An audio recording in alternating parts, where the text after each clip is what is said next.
Hi అండి. నమస్తే. Welcome back to our channel. ఎలా ఉన్నారు అందరూ? మేమైతే చాలా బాగున్నామండి. న్యూ ఇయర్ వచ్చింది కదా! సో, కొత్త సంవత్సరం అంటేనే కొత్త కొత్త రిజల్యూషన్స్, కొత్త జోష్‌తో ఉంటాము. లాస్ట్ ఇయర్ ఏమైతే మనం చేయలేకపోయామో అవి 2025లో అయినా చేయాలని చాలా స్ట్రాంగ్‌గా అయితే అనుకుంటాము. మన హెల్తీ అండ్ హ్యాపీ లివింగ్ కోసమని చాలా గోల్స్ అండ్ చాలా రిజల్యూషన్స్ ప్రతి ఒక్కరు కూడా ప్లాన్ చేసుకుంటూ ఉంటాం కదా! అలానే నేను కూడా ఈ 2025లో హెల్తీ అండ్ హ్యాపీ లివింగ్ కోసం నా లైఫ్‌లో నేనేమేం చేంజెస్ చేయాలనుకుంటున్నానో, అలానే నా ఫ్యామిలీలో ఎలాంటి చేంజెస్ తీసుకురావాలనుకుంటున్నానో, మా గార్డెన్ వ్లాగ్ షేర్ చేస్తూ ఈ న్యూ ఇయర్‌లో నా రిజల్యూషన్స్‌ని నేను మీతో షేర్ చేసుకుంటున్నాను.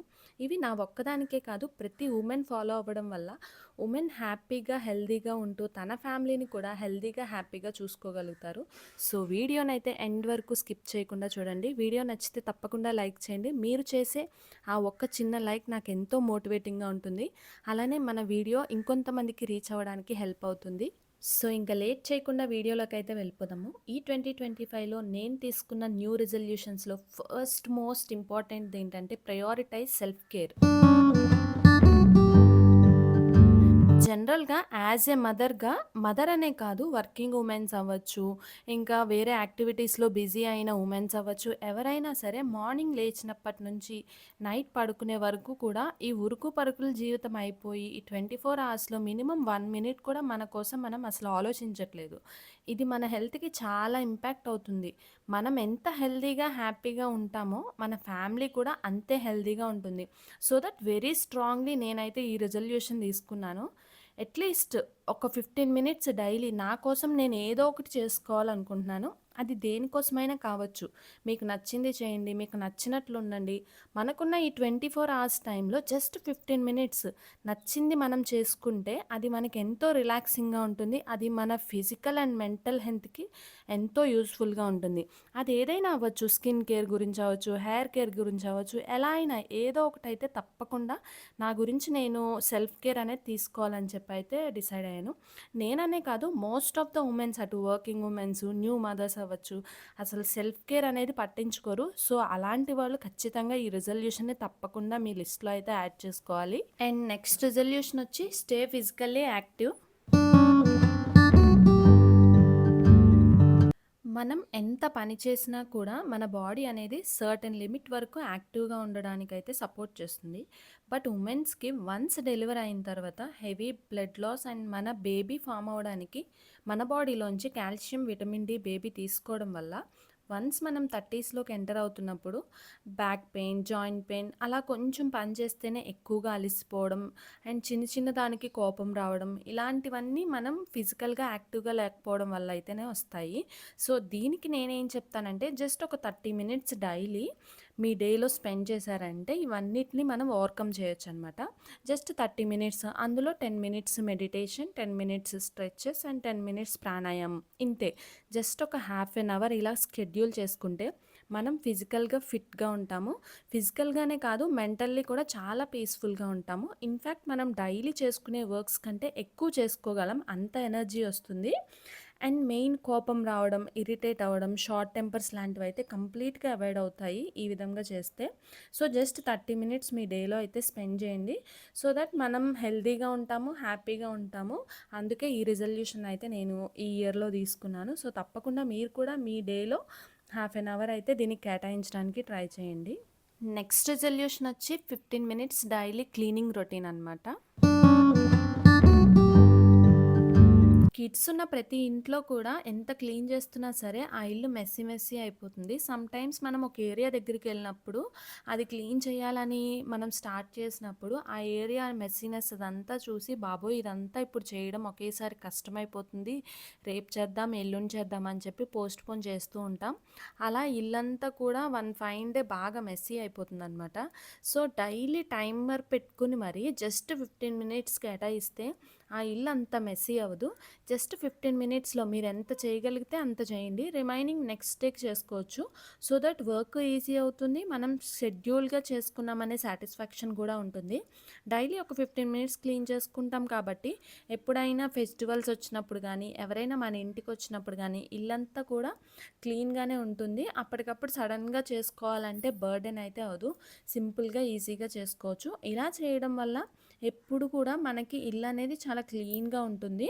అండ్ ఈ క్లీనింగ్ రొటీన్‌కి వన్స్ మనం అలవాటు పడితే ఇంకా మన ఇల్లంతా కూడా క్లీనింగ్‌గా ఉంటుంది. అది తర్వాత మనం వర్క్ చేస్తున్నాము అనే ఫీలింగ్ కూడా రాదనమాట. మనకి ఎట్ ద సేమ్ టైమ్ మనకు కూడా స్ట్రెస్ తగ్గి ఫ్రీగా అయితే ఉంటాము. ఈ విధంగా క్లీనింగ్‌గా ఉంటే హౌస్. ఎవ్రి వుమెన్ అయితే తప్పకుండా ఈ డైలీ క్లీనింగ్ రొటీన్ అయితే వాళ్ళ లిస్ట్‌లో అయితే యాడ్ చేసుకోవాల్సిందే అండి. ఎందుకంటే వుమెన్స్‌కి హౌస్ క్లీన్‌గా లేకపోతే అసలు ఎవరు కూడా టాలరేట్ చేయలేరనమాట. సో, ఈజీగా అవ్వడం కోసం ఇదొక మంచి టిప్ అనమాట. ఇంకా నా నెక్స్ట్ రిజల్యూషన్ వచ్చి మినిమలిస్ట్ లివింగ్. నేను తీసుకున్న రిజల్యూషన్‌లో ఇదొక గ్రేట్ రిజల్యూషన్ అని చెప్పొచ్చు. ఇది మన స్ట్రెస్‌ని రిలీజ్ చేస్తుంది. ఎందుకంటారా? ఇంట్లో మనం పనికిరాని వస్తువులు ఎన్నో పెడుతూ ఉంటాం. అలానే కొత్తవి ఎన్నో యాడ్ ఆన్ చేస్తూ ఉంటాం. బట్ పాతవి మాత్రం పాడేయడానికి ఇష్టపడం. మన ఇంట్లో ఏదైనా కొత్త వస్తువు వచ్చిందంటే దానికి ఖచ్చితంగా మెయింటెనెన్స్ అనేది ఉంటుంది. సో, అది మెయింటైన్ చేయడానికి మనకి టైం దొరకదు. ఓవరాల్‌గా మనకి టైం దొరక్క ఇల్లంతా కూడా క్లమ్జీగా అయిపోతుంది. సో, ఇల్లంతా కూడా అంత మెస్సీగా అయిపోతే మనకి యాజ్ యూజువల్ స్ట్రెస్ అనేది వస్తుంది. సో దట్ నేను తీసుకున్నానేంటంటే, మా లైఫ్‌కి పనికొచ్చేవి మాత్రమే ఉంచుకొని, పనికిరాని వస్తువులన్నీ తీసేయాలి ఈ ఇయర్‌లో అని చెప్పైతే నేను రిజల్యూషన్‌ని తీసుకున్నాను. మనం ప్లాన్డ్‌గా మన లివింగ్‌కి ఏమేమి అవసరమో అవే కొనాలి. అన్నెసెసరీగా ఏమీ పర్చేస్ చేయకూడదనైతే అనుకున్నాను. దీనివల్ల మనకి టైము తగ్గుతుంది, స్ట్రెస్ తగ్గుతుంది, మనీ సేవ్ అవుతుంది. సో, చాలా బెనిఫిట్స్ అయితే ఉన్నాయి. సో, మినిమలిస్ట్ లివింగ్ అనేది వెరీ ఇంపార్టెంట్ ప్రతి ఇంట్లో కూడా. నెక్స్ట్ రిజల్యూషన్ వచ్చి cook more at home, eat healthier resolution. ఈ మధ్య ఎక్కడ చూసినా కూడా రెస్టారెంట్స్‌లో, హోటల్స్‌లో ఫుడ్ క్వాలిటీ అనేది అస్సలు బాగుండలేదు. మనం న్యూస్ కూడా చూస్తున్నాము. మంచి క్వాలిటీ ఫుడ్డే దొరకట్లేదు. ఎప్పుడైనా బయట తినాలంటే చాలా కష్టంగా ఉంటుంది. సో, ఈ బయట ఫుడ్ తినడం వల్ల మన హెల్త్ ఎంత డ్యామేజ్ అవుతుందో స్పెషల్‌గా చెప్పక్కర్లేదు. సో, మన ఇంట్లోనే ఉంటూ హెల్తీగా ఫుడ్ ప్రిపేర్ చేసుకోవాలని చెప్పైతే ఈ రిజల్యూషన్ తీసుకున్నా. ఒకవేళ మన హెల్త్ డిస్టర్బ్ అయినా, మన ఫ్యామిలీ హెల్త్ డిస్టర్బ్ అయినా కూడా అది 100% వుమెన్ మిస్టేకే అవుతుంది. సో, ఈ 2025లో బయట ఫుడ్ వీలైనంత వరకు కూడా అవాయిడ్ చేయాలని అయితే అనుకుంటున్నాను. ఎప్పుడన్నా బయట వెకేషన్స్‌కి వెళ్ళినప్పుడు తప్ప ఇంకా బయటది కంప్లీట్‌గా అవాయిడ్ చేయాలనుకుంటున్నాను. దీనివల్ల మన పిల్లలు కూడా మనల్ని చూసి నేర్చుకుంటారు. వాళ్ళకి కూడా మోటివేటింగ్‌గా ఉంటుంది. అండ్ నెక్స్ట్ జనరేషన్ వాళ్ళు కూడా మనల్ని చూసి నేర్చుకుంటారు. సో దట్ వాళ్ళు నేర్చుకుంటారు కాబట్టి మనం బయట జంక్ ఫుడ్‌ని అవాయిడ్ చేయడం చాలా బెస్ట్. ఇంట్లోనే గ్రెయిన్స్, నట్స్, ఫ్రూట్స్, వెజిటబుల్స్ వీటితోనే చేసుకొని తినాలన్న థాట్ వాళ్ళకొస్తుంది. సో, మీరు కూడా ఇంట్లోనే హెల్తీగా, బ్యాలెన్స్డ్‌గా ఫుడ్‌ని చేసుకొని తినటానికైతే ట్రై చేయండి. నెక్స్ట్ నేను తీసుకున్న రిజల్యూషన్ ఏంటంటే క్రియేటివే మార్నింగ్ రొటీన్ అనమాట. ఈ రిజల్యూషన్ అనేది న్యూ మామ్స్‌కి, వర్కింగ్ వుమెన్స్‌కి కొంచెం కష్టమనే చెప్పొచ్చు. బట్ స్కెడ్యూల్డ్‌గా ప్లాన్ చేసుకుంటే మాత్రం వాళ్ళకి కూడా ఇది చాలా ఈజీ అనమాట. యాజ్ ఎ న్యూ మామ్‌గా నేను డే మార్నింగ్ నుంచి నైట్ వరకు కూడా బేబీని ఎంగేజ్ చేసుకుంటూ ఒక స్ట్రక్చర్డ్ చార్ట్ అనేది ప్రిపేర్ చేసుకున్నాను. సో, డైలీ ఈ టైంకి లేవాలని చెప్పి ఆ చార్ట్‌లో నేను ప్రిపేర్ చేసుకున్నాను కాబట్టి ఖచ్చితంగా ఆ టైంకి లేవాలి. So, as per the structure prioritise the works. అంటే లైక్ లేచిన తర్వాత ఫస్ట్ ప్రయారిటీ మనకి చాలా వర్క్స్ ఉంటాయి డేలో. బట్ ఫస్ట్ ప్రయారిటీ అనేది ఏ వర్క్‌కి ఇవ్వాలనేది ఆల్రెడీ మీరు ప్లాన్ చేసి ఉంటాం కాబట్టి మార్నింగ్ రొటీన్ అనేది చాలా పాజిటివ్‌గా, పీస్‌ఫుల్‌గా చాలా పర్ఫెక్ట్‌గానే జరుగుతుంది. సో, అది మనకి మంచి సాటిస్ఫాక్షన్ ఉంటది. అండ్ డే అంతా కూడా మనకి చాలా నీట్‌గా డే అనేది ఎండ్ అవుతుందనమాట. సో, మన డేని మనం పర్ఫెక్ట్‌గా ప్లాన్ చేసుకున్నట్లయితే మనం ఎలాంటి స్ట్రెస్ లేకుండా పీస్‌ఫుల్‌గా అయితే ఉంటాము. ఈ క్రియేటివే మార్నింగ్ రొటీన్ అనేది రెగ్యులర్‌గా కన్సిస్టెన్సీగా గనక మీరు ఫాలో అయితే మీ వర్క్ లైఫ్‌నైతే చాలా పీస్‌ఫుల్‌గా బ్యాలెన్స్ చేయగలుగుతారు. డైలీ ఒకే టైంకి తినడం, ఒకే టైంకి లేవడం, ఒకే టైంకి పడుకోవడం ఇలాంటివన్నీ మనం మెయింటైన్ చేస్తే మీ బాడీని, మీ మైండ్‌ని బ్యాలెన్స్ చేసుకోవడం చాలా ఈజీ అవుతుంది. అండ్ సో దట్ మన ఇంట్లో వర్క్స్ అన్నీ కూడా చాలా పీస్‌ఫుల్‌గా అయితే జరుగుతాయి. హడావుడి లేకుండా చక్కగా ప్రశాంతంగా అయితే చేసుకోవచ్చు. నెక్స్ట్ రిజల్యూషన్ వచ్చేసి లిమిట్ స్క్రీన్ టైమ్ అనమాట.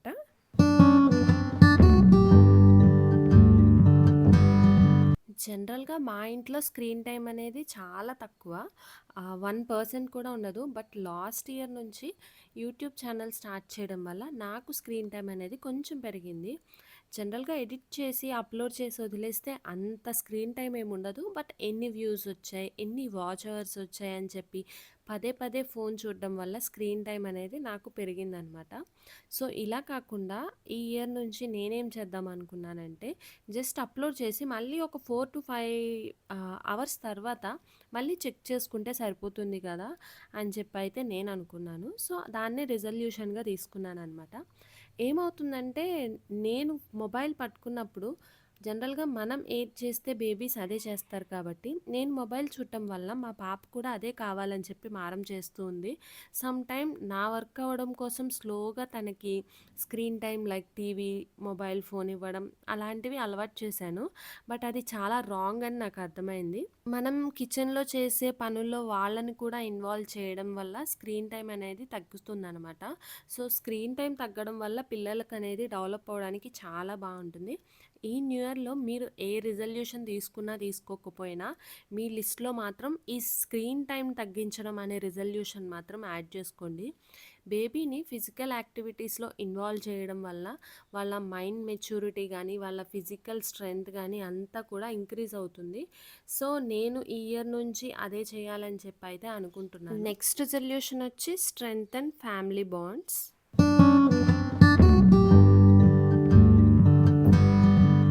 ఇప్పుడున్న బిజీ లైఫ్‌లో అట్‌లీస్ట్ డేలో ఒక్కసారైనా ఫ్యామిలీ అందరం కలిసి కూర్చుని భోజనం చేయాలి. అలానే పడుకునే ముందు ఎవరి రోజు ఎలా గడిచిందో 5-10 మినిట్స్ అయినా మాట్లాడుకోవడం. ఇలాంటి ఫ్యామిలీ టైమ్ స్పెండ్ చేయడం వల్ల మన రిలేషన్‌షిప్స్ అనేవి స్ట్రాంగ్ అయ్యి మనం హ్యాపీ లైఫ్‌ని లీడ్ చేయగలుగుతాం. అండ్ క్వాలిటీ టైం కిడ్స్‌తో స్పెండ్ చేయడం. మనం కిడ్స్‌కి ఇచ్చే బెస్ట్ గిఫ్ట్ ఏదైనా ఉందంటే అది మన టైం మాత్రమే. మా హస్బెండ్ తినేటప్పుడు మొబైల్, టీవీ ఏదో ఒకటి ఉండాలనుకుంటారు. సో, దాన్ని ఈ ఇయర్ ఎలా అయినా సరే ఆ హ్యాబిట్‌ని తగ్గించి ఫ్యామిలీతో స్పెండ్ చేయాలనే రిజల్యూషన్ అయితే తీసుకున్నాను. ఇలా సింపుల్‌గా, డిసిప్లైన్‌గా ఒక రొటీన్‌ని ప్లాన్ చేసుకుంటే మన పిల్లలు కూడా ఫాలో అయ్యి నెక్స్ట్ జనరేషన్ వాళ్ళకి ఇది ఎంతగానో యూజ్ అవుతుంది. సో, దీనివల్ల మన ఫ్యామిలీలో ఉన్న రిలేషన్‌షిప్స్ కూడా చాలా స్ట్రాంగ్‌గా అవుతాయి. అండ్ బేబీకి ఫాదర్ మీద, మదర్ మీద మోర్ అటెన్షన్, మోర్ బాండింగ్ అనేది ఫార్మ్ అవుతుంది. అలా కాకుండా స్క్రీన్ టైమ్‌నో లేకపోతే సమ్ అదర్ యాక్టివిటీసో ఏదో చేపించడం వల్ల వాళ్ళకి అంత మైండ్ డైవర్షన్ అయ్యి ఫ్యామిలీ బాండింగ్స్ మీద అంత ఇంట్రెస్ట్ అనేది ఉండదు. సో దట్ ఈ విధంగా ఫ్యామిలీ బాండ్స్‌ని అయితే స్ట్రెంథ్ చేసుకుంటం అయితే నా దృష్టిలో చాలా ఇంపార్టెంట్. డేలో మినిమం జస్ట్ ఒక 5-10 మినిట్స్. అఫ్‌కోర్స్ మనం బిజీ లైఫ్స్‌ని లీడ్ చేస్తున్నాం. బట్ అయినా కూడా 5-10 మినిట్స్ అయితే టైం స్పెండ్ చేసి మన ఫ్యామిలీలో ఉన్న రిలేషన్‌షిప్స్, ఫ్యామిలీ బాండింగ్స్ అన్నీ పెంచుకోవడం ఇదొక మంచి రిజల్యూషన్. ఇదైతే ఎవరైనా తీసుకోవాల్సిన రిజల్యూషనే. అండ్ నెక్స్ట్ రిజల్యూషన్ వచ్చేసి first revenue from YouTube. So, apart from family, house, health, kids, ప్రొఫెషనల్‌కి రిలేటెడ్ కూడా ఒక రిజల్యూషన్ తీసుకోవాలని చెప్పైతే ఈ రిజల్యూషన్‌ని తీసుకున్నాను. నాకు 2024లో 3000 వాచ్ అవర్స్ అయ్యి మినీ మానిటైజేషన్ అయింది మన ఛానల్‌కి. సో, ఈ 2025లో ఛానల్ మెయిన్ మానిటైజేషన్ కంప్లీట్ అయ్యి $100 ఫినిష్ అయ్యి యూట్యూబ్ నుంచి ఫస్ట్ రెవెన్యూ తీసుకోవాలని చెప్పి రిజల్యూషన్ తీసుకున్నాను. సో, రెవెన్యూ అంతుండాలి, ఇంతుండాలి అని చెప్పైతే నేను అనుకోవట్లేదు. బట్ ఎంతో కొంత యూట్యూబ్ నుంచి ఒక స్మాల్ రికగ్నిషన్ లాగా ఒక ఫస్ట్ రెవెన్యూ అనేది తీసుకోవాలని చెప్పైతే రిజల్యూషన్ తీసుకున్నా. ఈ రిజల్యూషన్ అయితే నా చేతుల్లో ఏం లేదు. నా ఎఫర్ట్స్ పెట్టి వీడియో షూట్ చేసి, ఎడిట్ చేసి, పోస్ట్ చేస్తానంతే. ఇంకంతా ఆడియన్స్‌గా మీ చేతుల్లోనే ఉంటది. విత్ ఆల్ యువర్ సపోర్ట్ ఈ ఇయర్‌లో యూట్యూబ్ నుంచి ఫస్ట్ రెవెన్యూ తీసుకోవాలనుకుంటున్నాను. నాకంటూ ఒక ఐడెంటిటీ క్రియేట్ అవ్వాలనుకుంటూ ట్రై చేస్తున్నాను. సో, ఈ ఇయర్‌లో యూట్యూబ్ అనేది ఎలా ఉండబోతుందో నాకు తెలీదు, చూడాలి. సో, ఇలా ప్రతి ఒక్కరూ చిన్నదో, పెద్దదో ఏదో ఒక గోల్‌ని పెట్టుకొని దాన్ని అచీవ్ చేయడానికి కృషి చేస్తుంటే మనకే సెల్ఫ్ సాటిస్ఫాక్షన్ అనేది వస్తుంది. మనం సక్సెస్ అయ్యామా, ఫెయిల్ అయ్యామా అనేది సెకండరీ. బట్ ట్రై చేయడం అనేది మన మెయిన్ మోటో అనమాట. సో, అలా ట్రై చేస్తూ ఉంటే one fine day definitely we will success. I hope మీ అందరి బ్లెస్సింగ్స్‌తో ఈ రిజల్యూషన్ అయితే తప్పకుండా నెరవేరుతుంది ఈ ఇయర్‌లో అయితే అనుకుంటున్నాను. So please support me for this resolution. And finally ఈ 2025లో నేను తీసుకున్న ఈ 10 రిజల్యూషన్లో లాస్ట్ అండ్ ఫైనల్ వన్ ఏంటంటే జర్నలింగ్ అండ్ గ్రాటిట్యూడ్ ప్రాక్టీస్ అనమాట. అండ్ ఇదొకటి ఫైనల్ రిజల్యూషన్ అండి. ప్రతి ఒక్కరూ కూడా వాళ్ళ లైఫ్లో గ్రాటిట్యూడ్ చెప్పుకోవాలన్నమాట. సో మనకి డే మొత్తం ఎలా గడిచిందని పడుకునే ముందు ఒకసారి మొత్తం రీకాల్ చేసుకోవడం, ఆర్ ఎల్స్ ఒక చోట రాసుకోవడం, అలానే నెక్స్ట్ డేకి ఏమేం చేసుకోవాలని చెప్పి జర్నలింగ్ చేసుకోవడం, అలానే మనకి ఇంత బ్యూటిఫుల్ అండ్ మంచి లైఫ్ ఇచ్చిన, healthy life and happy life ఇచ్చినందుకు to the parents, to the god and to the యూనివర్స్కి మన హోల్ హార్టెడ్ గ్రాటిట్యూడ్ చెప్పడం, ఇలాంటివన్నీ మన పాజిటివ్ మైండ్కి చాలా హెల్ప్ఫుల్ అవుతాయి. అండ్ నెక్స్ట్ డే మనం పాజిటివ్ థాట్స్తో మంచిగా మన మైండ్ అనేది చాలా ఫ్రెష్గా ఉంటుంది ఈ విధంగా మనం చేసినట్లయితే. సో ప్రతి ఒక్కరూ పడుకునే ముందు ఈ విధంగా గనక దేవుడికి గ్రాటిట్యూడ్ చెప్పామంటే సో మనకి ఎలాంటి నెగిటివ్ థాట్స్ మన మైండ్లోకి రాకుండా మన లైఫ్ అంతా కూడా చాలా పాజిటివ్గా అయితే లీడ్ చేస్తాము. సో ఖచ్చితంగా ఇది ప్రతి ఒక్కళ్ళు చేయాల్సిన పని. సో ఇంకా న్యూ ఇయర్ వచ్చింది అంటే చాలామంది, మోస్ట్ ఆఫ్ ద 99.9% మంది కూడా న్యూ రిజల్యూషన్స్ తీసుకోవాలి అని చెప్పి అయితే అనుకుంటారు. రిజల్యూషన్స్ తీసుకుంటారు, బట్ వాటిని ఆ ఇయర్ అంతా ఫుల్ ప్లెడ్జ్డ్గా దాన్ని ఫాలో అవ్వరనమాట. సో ఇన్ఫ్యాక్ట్ నేను కూడా అంతే. బట్ తీసుకోవడం అనేది వెరీ ఇంపార్టెంట్ అండి. అట్లీస్ట్ ఆ రిజల్యూషన్స్ తీసుకోవడం వల్ల మనం ఆ ఇయర్లో ఆ రిజల్యూషన్కి తాలూకా వర్క్ చేసినప్పుడు మన మైండ్లోకి స్ట్రైక్ అవుతూ ఉంటుంది అనమాట. సో దట్ మనం కొంచెం కంట్రోల్ అవ్వడానికి ఛాన్స్ ఉంది. ఫర్ ఎగ్జాంపుల్ లైక్ నేను ఇప్పుడు అవుట్ సైడ్ ఫుడ్ తినకూడదు అని చెప్పి రిజల్యూషన్ తీసుకున్నా కదా. సో ఎప్పుడైనా మాకు లైఫ్లో అవుట్ సైడ్ ఫుడ్ తినాలి అని అనిపించినప్పుడు నాకు ఆ రిజల్యూషన్ వెంటనే మైండ్లో స్ట్రైక్ అయ్యి ఓ అలా అనుకున్నాను కదా అని చెప్పి ఆగిపోయే ఛాన్స్ ఉంది. సో ఎక్కడో కొంచెం ఛాన్స్ అయితే ఉంది. తీసుకున్న ప్రతిదాన్ని ఫుల్ ప్లెడ్జ్డ్గా ఫాలో అవ్వాలి అని చెప్పి అయితే లేదు. బట్ మన ఎఫర్ట్స్ పెట్టి తీసుకున్న రిజల్యూషన్కి న్యాయం చేయడానికి అయితే ట్రై చేయాలి. ఫస్ట్ మన ఎఫర్ట్స్ అయితే important. If in case possible అవ్వని పరిస్థితిలో దాన్ని దాన్ని ఏమంటారు, వదిలేయడం అయితే కరెక్టే కానీ బట్ అసలు ట్రై చేయకుండా అయితే ఉండకూడదు. ఇంకా ఈ వీడియోని ఇక్కడితో అయితే ఎండ్ చేసేస్తున్నానండి. మా గార్డెన్ని చూపిస్తూ, డైలీ రొటీన్ని చూపిస్తూ మీకు ఈ న్యూ ఇయర్లో నేను ఎలాంటి గోల్స్, రిజల్యూషన్స్ తీసుకున్నానని చెప్పి అయితే మీతో షేర్ చేసుకున్నాను కదా. అండ్ ఫైనల్గా నా న్యూ రిజల్యూషన్స్ చూశారు కదండి. తప్పకుండా మీరు ఈ న్యూ ఇయర్లో తీసుకున్న రిజల్యూషన్ని నాకు కామెంట్ సెక్షన్ ద్వారా తెలియచేయండి. తప్పకుండా ప్రతి ఒక్క కామెంట్ చదివి రిప్లై ఇస్తాను. అలానే నేను ఏమైనా ఇంకా మిస్ అయ్యానేమో చెక్ చేసుకుని మీరు చెప్పిన వాటిలో ఇంకేమైనా నా రిజల్యూషన్లో యాడ్ చేసుకోవాలేమో చూసి చెక్ చేసుకుంటా అండి. సో అలానే మన ఛానల్ని ఫస్ట్ టైం చూస్తున్నట్లయితే తప్పకుండా సబ్స్క్రైబ్ చేసుకుని పక్కనే ఉన్న బెల్ ఐకాన్ అయితే క్లిక్ చేయండి. సో దట్ నేను చేసే ప్రతి వీడియో కూడా మీకు నోటిఫికేషన్ ద్వారా అయితే వస్తాయి. సో ఈ న్యూ ఇయర్లో మీరు అనుకున్న గోల్స్ అన్నీ కూడా సక్సెస్ఫుల్గా రీచ్ అవుతూ హెల్తీగా, హ్యాపీగా ఉండాలని చెప్పి అయితే మనస్ఫూర్తిగా కోరుకుంటున్నానండి. వీడియో నచ్చితే ఒక చిన్న లైక్ అయితే చేయండి. సో దట్ నాకు ఇంకా వీడియోస్ చేయడానికి మోటివేషనల్గా ఉంటుంది. సో ఇలాంటి మరిన్ని వీడియోస్ కోసం మన ఛానల్ని సబ్స్క్రైబ్ చేసుకోండి. See you on next helpful and useful video. Thank you for watching our channel. Bye.